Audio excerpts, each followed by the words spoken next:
दोस्तों, इस दुनिया में बहुत लोग रात को चैन की नींद सोते हैं, लेकिन कुछ लोग ऐसे भी होते हैं जो उसी रात में सड़कों पर अपनी जिंदगी दांव पर लगाकर निकलते हैं ताकि उनके घर में सुबह चूल्हा जल सके, बच्चों के हाथ में दवा आ सके और परिवार की आंखों में उम्मीद बनी रहे। मैं उन्हीं लोगों में से एक ट्रक ड्राइवर हूं जिसकी जिंदगी स्टीयरिंग, ब्रेक और किस्मत के भरोसे चलती है। यह कहानी किसी फिल्मी डर की नहीं है। यह कहानी उस सच्ची रात की है जब मैंने पहली बार महसूस किया कि सड़क सिर्फ रास्ता नहीं होती, वह इंसान की नीयत, उसकी श्रद्धा और उसके पाप पुण्य की भी परीक्षा लेती है। असम का एक ऐसा हाईवे जिसे लोग दिन में पार कर लेते हैं, लेकिन रात में उसका नाम सुनकर ही कांप जाते हैं। वही हाईवे मेरी जिंदगी की सबसे खौफनाक रात का गवाह बना।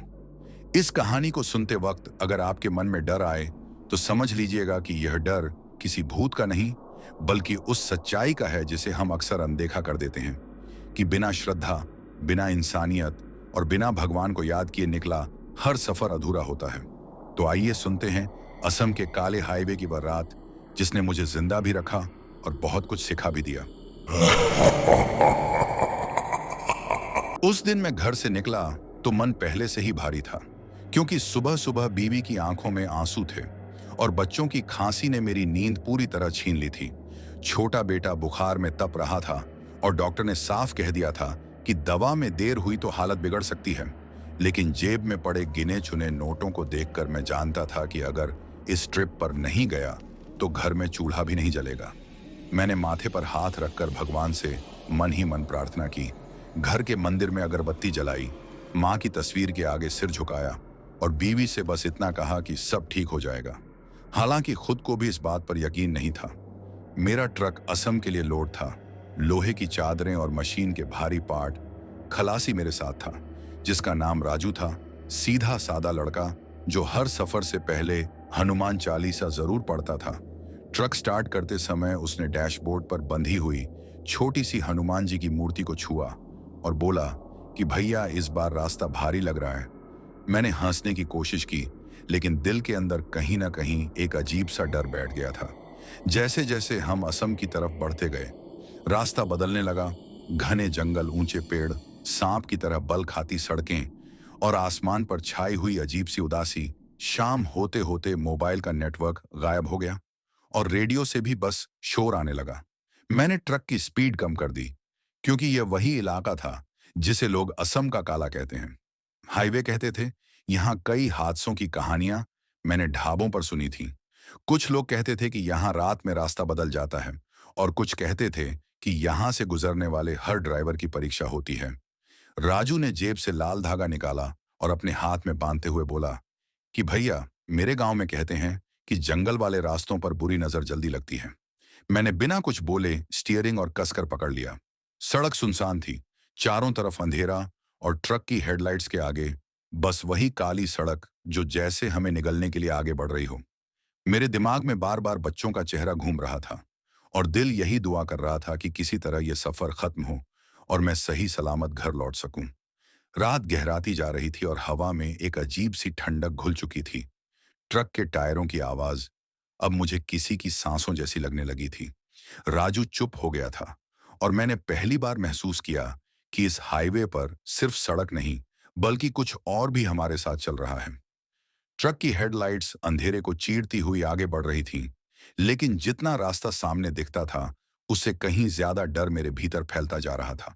मैंने घड़ी देखी तो रात के लगभग 10:30 बज रहे थे और इस वक्त तक हम जिस इलाके में पहुंच चुके थे, वहां इंसान तो क्या कोई जानवर भी दिखाई नहीं देता था। सिर्फ घने जंगल, ऊंचे पेड़ और उनके बीच से आती अजीब अजीब आवाजें।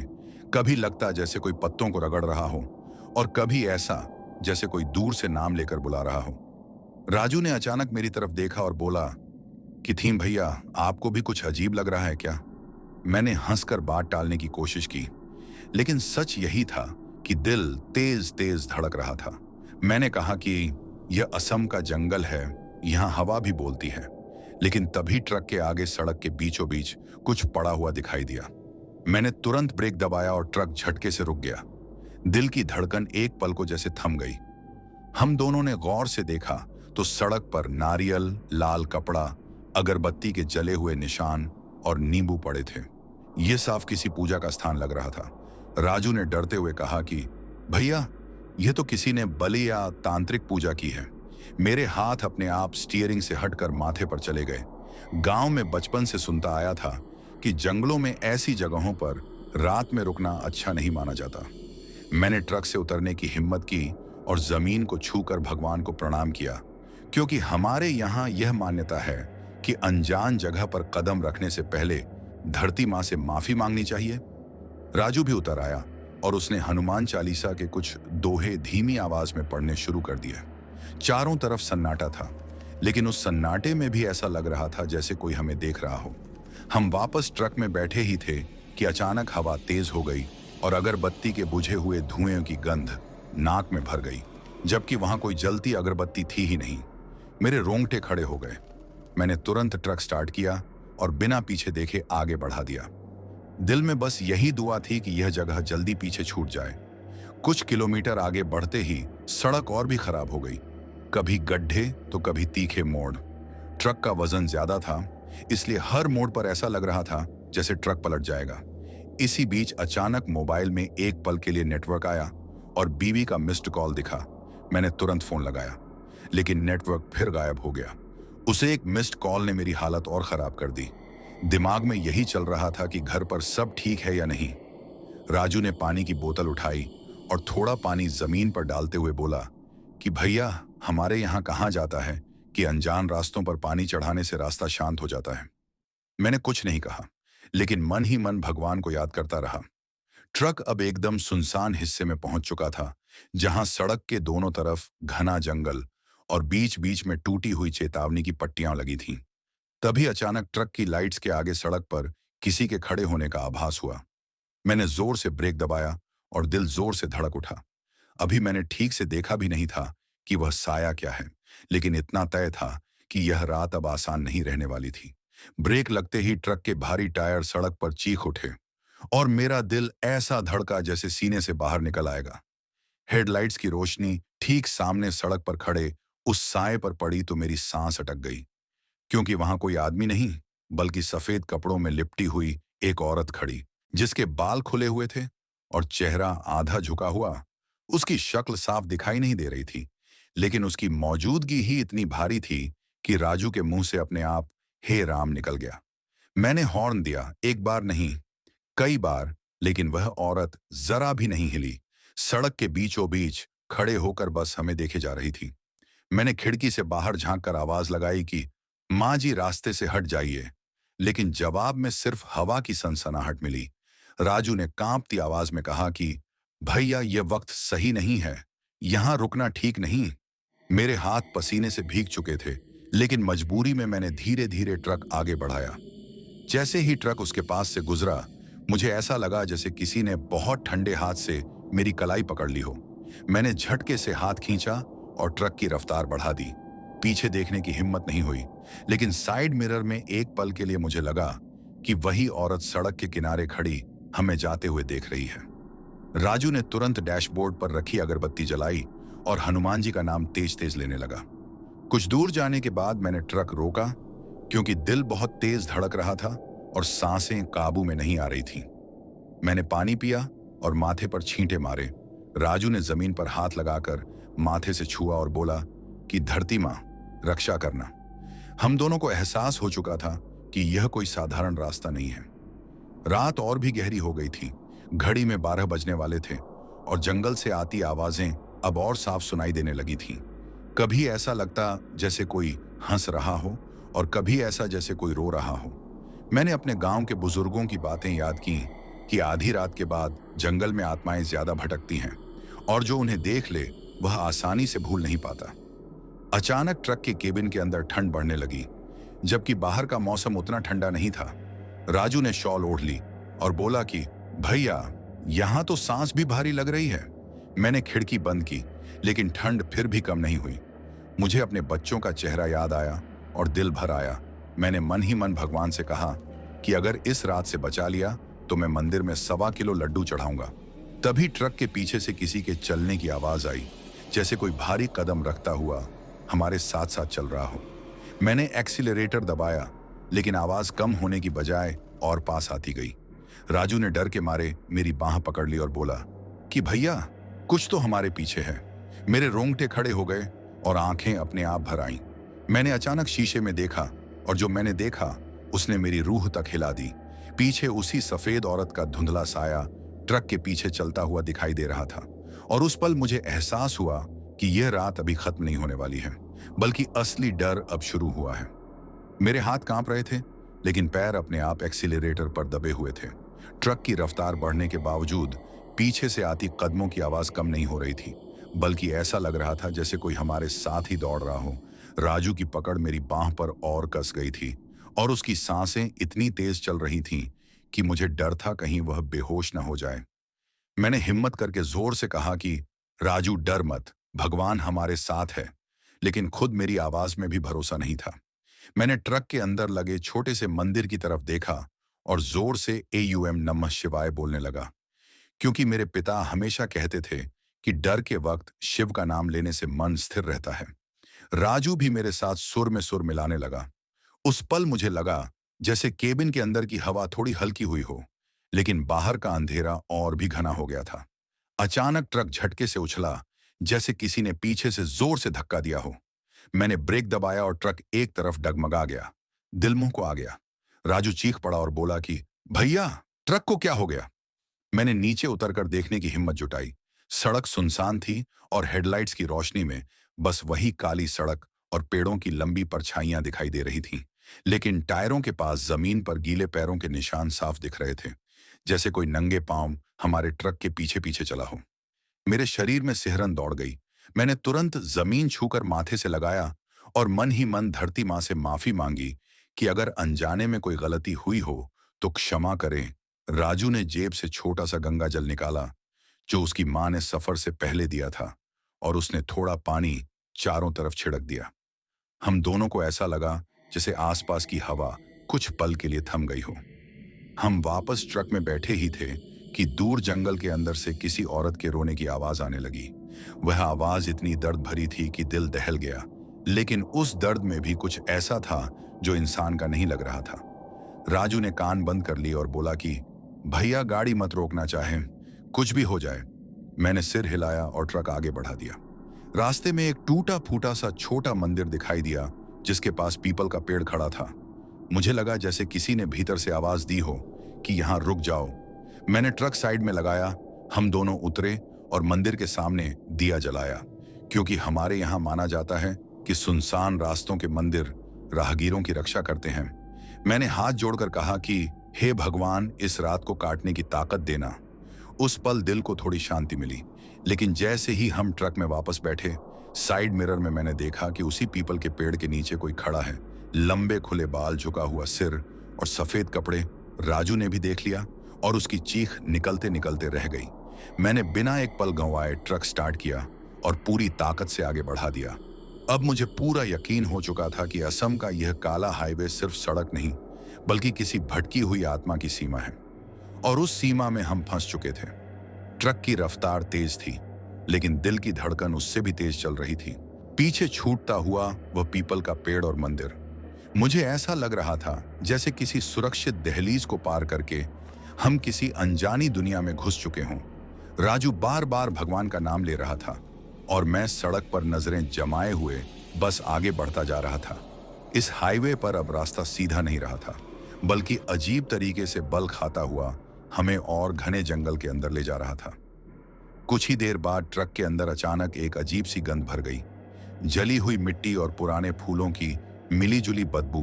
राजू ने नाक पर कपड़ा रख लिया और बोला कि भैया, यह तो श्मशान जैसी गंध है। मेरे हाथ अपने आप कांपने लगे, क्योंकि मैंने भी वही महसूस किया था, जबकि आसपास कोई बस्ती नहीं थी। मैंने शीशे बंद कर दिए, लेकिन गंध और तेज हो गई। ऐसा लग रहा था जैसे वह गंध हमारे भीतर उतर रही हो। तभी अचानक ट्रक की हेडलाइट्स अपने आप धीमी पड़ने लगी और डैशबोर्ड की लाइटें झपकने लगी। मैंने गाड़ी साइड में लगाई, क्योंकि इंजन से अजीब सी आवाज आने लगी थी। दिल में डर बैठ गया कि अगर यहाँ ट्रक बंद हो गया तो इस सुनसान जंगल में हमारी हालत क्या होगी। राजू नीचे उतरने को मना कर रहा था, लेकिन मजबूरी में मुझे उतरना पड़ा। जैसे ही मैंने जमीन पर पैर रखा, मुझे एहसास हुआ कि मिट्टी ठंडी नहीं, बल्कि अजीब तरह से नम और भारी है। मैंने टॉर्च जलाई तो देखा कि सड़क के किनारे पत्थरों से घिरा हुआ एक पुराना चबूतरा है, जिस पर सिंदूर लगा हुआ था और सूखे फूल पड़े थे। यह साफ किसी लोक देवता या वन देवी का स्थान लग रहा था। मुझे याद आया कि असम और आसपास के इलाकों में जंगल की देवी को मानने की परंपरा है और बिना इजाजत यहां से गुजरना अपशकुन माना जाता है। मैंने तुरंत जेब से कुछ सिक्के निकाले और चबूतरे पर रख दिए। हाथ जोड़कर माफी मांगी और कहा कि अनजाने में गलती हो गई हो तो क्षमा करें, हमें रास्ता पार करने दें। राजू ने भी सिर झुका लिया। उस पल हवा अचानक शांत हो गई और जंगल की आवाजें जैसे थम सी गईं। ट्रक की लाइटें फिर से तेज हो गईं और इंजन की आवाज सामान्य लगने लगी। हमने राहत की सांस ली और ट्रक में बैठ गए, लेकिन जैसे ही मैंने गियर डाला, पीछे की सीट से किसी के बैठने की आहट आई। मेरी सांस रुक गई। राजू की आंखें फैल गईं और उसने धीरे से कहा कि भैया, कोई हमारे साथ बैठ गया है। मैंने पीछे देखने की हिम्मत नहीं की, लेकिन केबिन के अंदर ठंड इतनी बढ़ गई कि दांत बजने लगे। ट्रक अपने आप चल रहा था, जैसे कोई और उसे दिशा दे रहा हो। मेरे हाथ स्टीयरिंग पर थे, लेकिन नियंत्रण मेरा नहीं लग रहा था। कानों में एक धीमी सी आवाज गूंजने लगी, जो बार बार कुछ कहना चाहती थी। शब्द साफ नहीं थे, लेकिन दर्द साफ महसूस हो रहा था। मेरे दिल में अचानक एक अजीब सी करुणा जागी। डर के साथ साथ किसी अनजाने दुख का एहसास भी होने लगा। राजू रोने लगा और बोला कि भैया, इसे कुछ चाहिए, यह हमें नुकसान नहीं पहुंचाना चाहती। मैंने गहरी सांस ली और मन ही मन कहा कि अगर तुम कोई पीड़ा लेकर भटक रही हो तो हमें माफ कर दो, हम साधारण लोग हैं। इतना कहते ही केबिन के अंदर की ठंड धीरे धीरे कम होने लगी और वह भारीपन भी हल्का पड़ गया। पीछे से आती आहट अचानक गायब हो गई। ट्रक अब फिर से मेरे नियंत्रण में था, लेकिन मेरा मन जानता था कि यह सब यहीं खत्म नहीं हुआ है, क्योंकि असम का काला हाईवे किसी को इतनी आसानी से छोड़ता नहीं और यह रात अभी भी लंबी बाकी थी। ट्रक फिर से अपने रास्ते पर था, लेकिन मेरे भीतर कुछ बदल चुका था। डर अब सिर्फ डर नहीं रह गया था, बल्कि उसके साथ एक अजीब सी जिम्मेदारी और करुणा भी जुड़ गई थी। मुझे बार बार यही महसूस हो रहा था कि जो कुछ हमारे साथ हो रहा है वह सिर्फ हमें डराने के लिए नहीं, बल्कि किसी अधूरी पीड़ा की याद दिलाने के लिए है। राजू भी अब चुप हो गया था और उसकी आंखें सड़क से ज्यादा सामने फैले अंधेरे को घूर रही थीं। कुछ दूर आगे बढ़ने पर हमें सड़क किनारे एक पुराना सा ढाबा दिखाई दिया, जिसकी टिन की छत जंग खाई हुई थी और बाहर एक पीली सी ट्यूब लाइट टिमटिमा रही थी। ऐसी जगह पर इस वक्त किसी का होना ही अजीब था, लेकिन थकान और डर ने हमें मजबूर कर दिया कि थोड़ा रुक जाए। मैंने ट्रक साइड में लगाया और हम दोनों नीचे उतरे। ढाबे के अंदर एक बूढ़ा आदमी चूल्हे के पास बैठा चाय बना रहा था और उसकी आंखों में एक अजीब सी उदासी थी। उसने हमें देखा तो बिना कुछ पूछे 2 कुल्हड़ में चाय डाल दी और धीरे से बोला कि इस रास्ते पर रात में कम ही लोग रुकते हैं। उसकी आवाज में ऐसा अनुभव था जैसे वह सब जानता हो। मैंने हिम्मत करके उससे पूछा कि बाबा, यहाँ यह रास्ता इतना डरावना क्यों लगता है? वह कुछ पल चुप रहा, फिर उसने ढाबे के कोने में रखी देवी की तस्वीर की तरफ इशारा किया और बोला कि जो जंगल की मर्यादा नहीं मानता वह रास्ता भटका देता है। उसने बताया कि बरसों पहले इसी हाईवे पर एक ट्रक पलट गया था, जिसमें एक औरत और उसका बच्चा मारे गए थे, और तब से लोग कहते हैं कि वह आत्मा हर उस ड्राइवर को रोकती है जो रात में बिना श्रद्धा के इस रास्ते से गुजरता है। राजू ने मेरी तरफ देखा और उसकी आंखों में डर के साथ साथ समझ भी थी। मुझे याद आया कि हमने हर जगह जमीन छूकर प्रणाम किया था, मंदिर में दिया जलाया था और देवी के चबूतरे पर माफी मांगी थी। बूढ़े ने चाय खत्म होने से पहले कहा कि डरो मत बेटा, जिसने सिर झुकाना सीख लिया वह रास्ता पार कर जाता है। मैंने चाय के पैसे से ज्यादा कुछ सिक्के देवी के नाम पर ढाबे में ढा दिए, रख दिए और दिल से उस बूढ़े को प्रणाम किया। जब हम ट्रक में बैठे और आगे बढ़े तो मुझे पहली बार ऐसा लगा कि हवा थोड़ी हल्की है और सड़क उतनी भारी नहीं लग रही। लेकिन रात अभी खत्म नहीं हुई थी। कुछ किलोमीटर बाद घना कोहरा छा गया और हेडलाइट्स की रोशनी बस कुछ कदम आगे तक ही दिखा पा रही थी। इसी कोहरे में मुझे फिर से वही सफेद साया दूर खड़ा दिखाई दिया, लेकिन इस बार उसका रूप डरावना नहीं, बल्कि थका हुआ और उदास लग रहा था। मैंने ट्रक धीमा किया और मन ही मन कहा कि हम घर लौटना चाहते हैं, किसी का अपमान नहीं करेंगे। राजू ने भी आंख बंद करके भगवान का नाम लिया। जैसे ही हम उसके पास से गुजरे, कोहरे के बीच से एक ठंडी हवा का झोंका आया और ऐसा लगा जैसे किसी ने हमारे सिर पर हाथ रखकर आशीर्वाद दिया हो। कोहरा धीरे धीरे छोटने लगा और सड़क साफ दिखाई देने लगी। मेरी आंखों में आंसू आ गए, क्योंकि पहली बार मुझे यकीन हुआ कि शायद हम इस रात से बच निकलेंगे। असम का काला हाईवे अभी भी हमारे सामने था, लेकिन अब वह उतना खौफनाक नहीं लग रहा था, क्योंकि डर के साथ साथ हमने श्रद्धा और इंसानियत को भी अपने साथ रख लिया था। और यही बात इस रात की सबसे बड़ी सीख बनती जा रही थी। कोहरा पीछे छूट चुका था, लेकिन रात की ठंडक अब भी हड्डियों में उतर रही थी। ट्रक की केबिन में सन्नाटा था और इंजन की आवाज ही हमें जिंदा होने का एहसास करा रही थी। राजू ने गहरी सांस ली और बोला कि भैया, ऐसा लग रहा है जैसे कोई परीक्षा खत्म हुई हो। मैंने सिर हिलाया, क्योंकि मेरे मन में भी वही चल रहा था, लेकिन दिल जानता था कि असम का यह काला हाईवे आखिरी पल तक चैन से नहीं छोड़ता।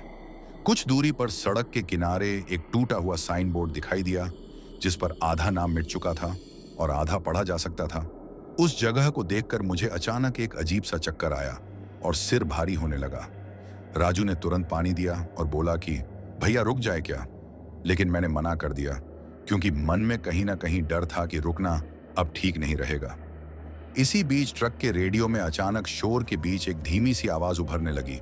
ऐसा लग रहा था जैसे कोई बहुत पुरानी रिकॉर्डिंग चल रही हो। उस आवाज में एक औरत रोती हुई किसी को पुकार रही थी। मेरे हाथ अपने आप रेडियो की तरफ बढ़े, लेकिन जैसे ही मैंने बंद करने की कोशिश की, वह आवाज और साफ हो गई।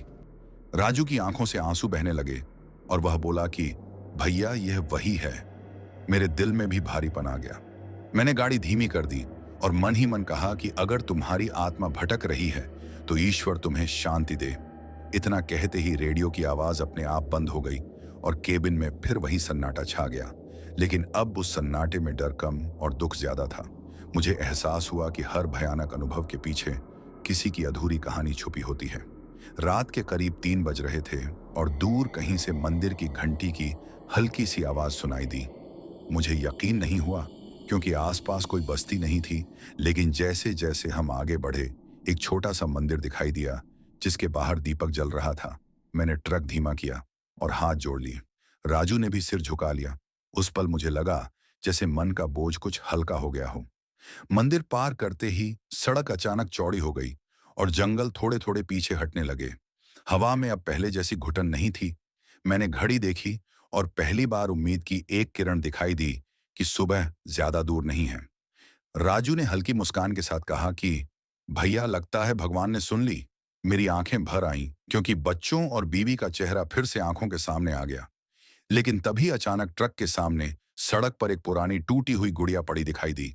मैंने उसे बचाने के लिए स्टीयरिंग घुमाया और ट्रक एक पल के लिए डगमगा गया। दिल फिर से मुंह को आ गया। राजू ने चीख कर कहा कि भैया संभालो।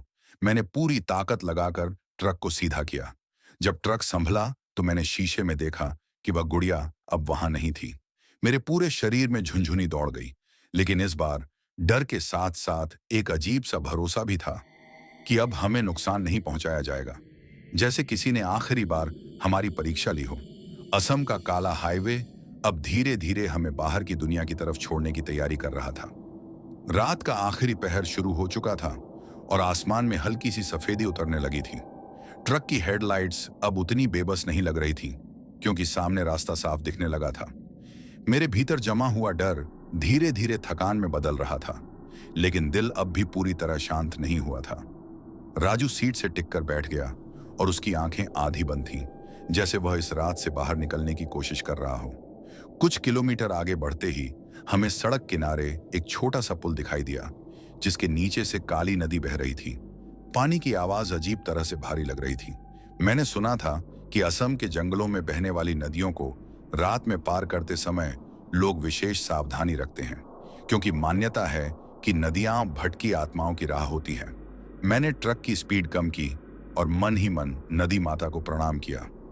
जैसे ही ट्रक पुल के बीच पहुंचा, अचानक इंजन एक पल के लिए झटका खाकर बंद हो गया। मेरी सांस रुक गई। राजू ने घबराकर कहा कि भैया, अब क्या होगा? मैंने बिना घबराए गियर न्यूट्रल में डालकर भगवान का नाम लिया। कुछ सेकंड बाद इंजन अपने आप फिर से स्टार्ट हो गया।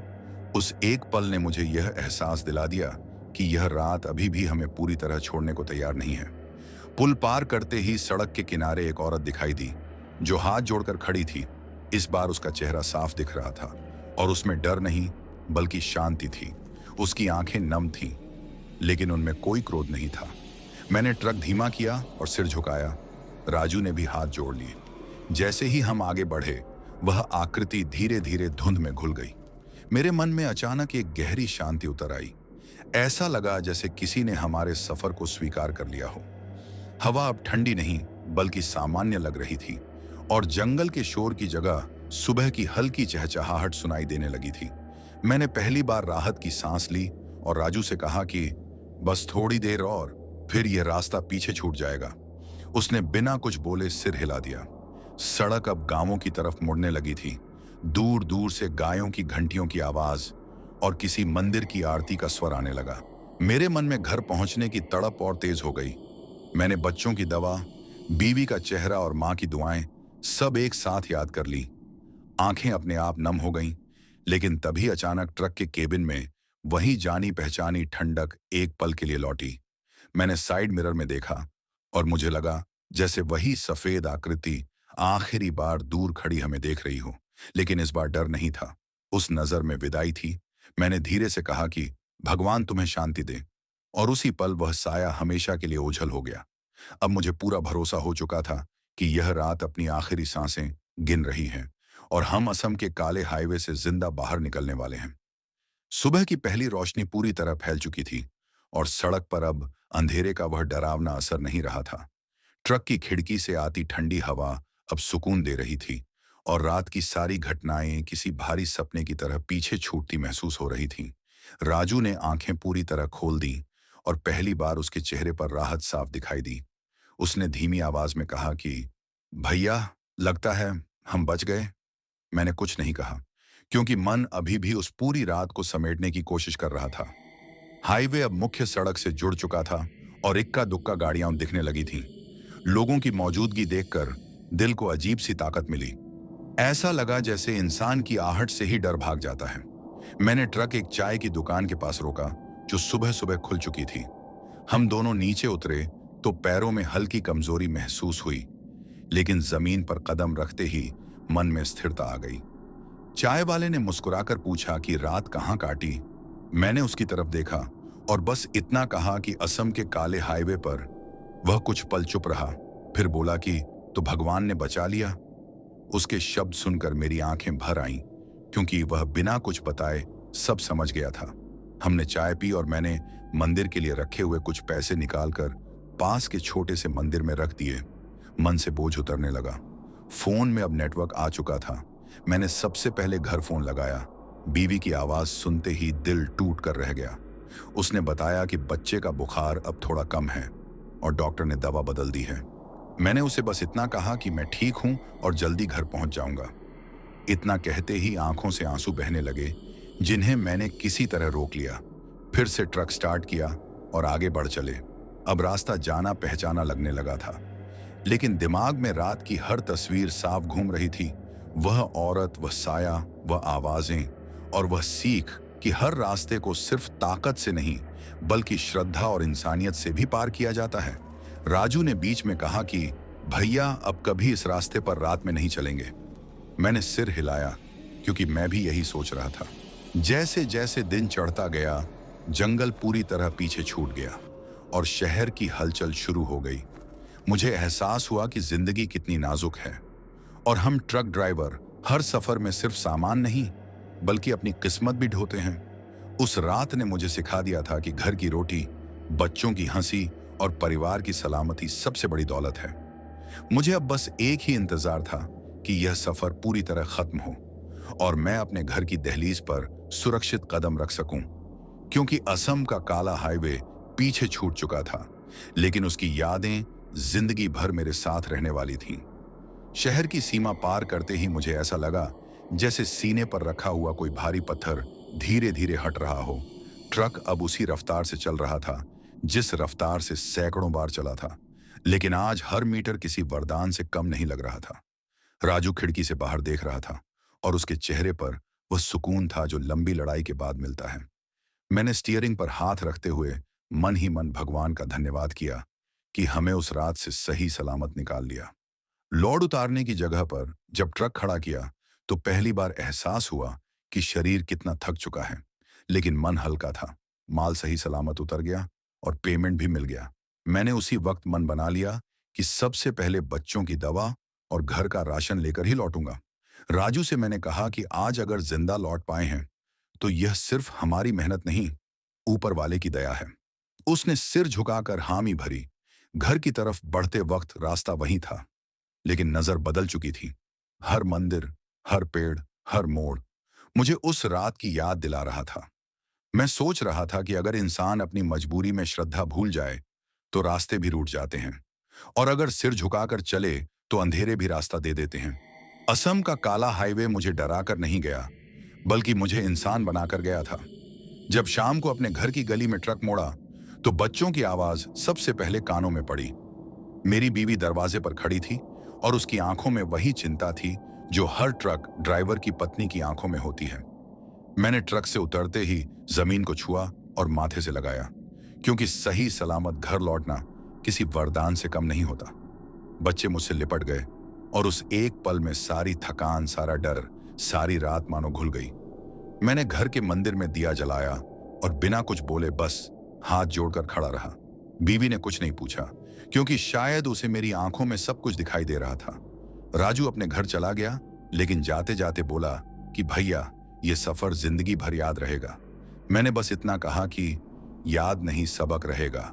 उस रात मैंने चैन की नींद सोई, किसी साए के डर के बिना, किसी आवाज के बिना, क्योंकि मैं जानता था कि जो सीख उस काले हाईवे ने दी है वह मुझे हर सफर में जिंदा रखेगी।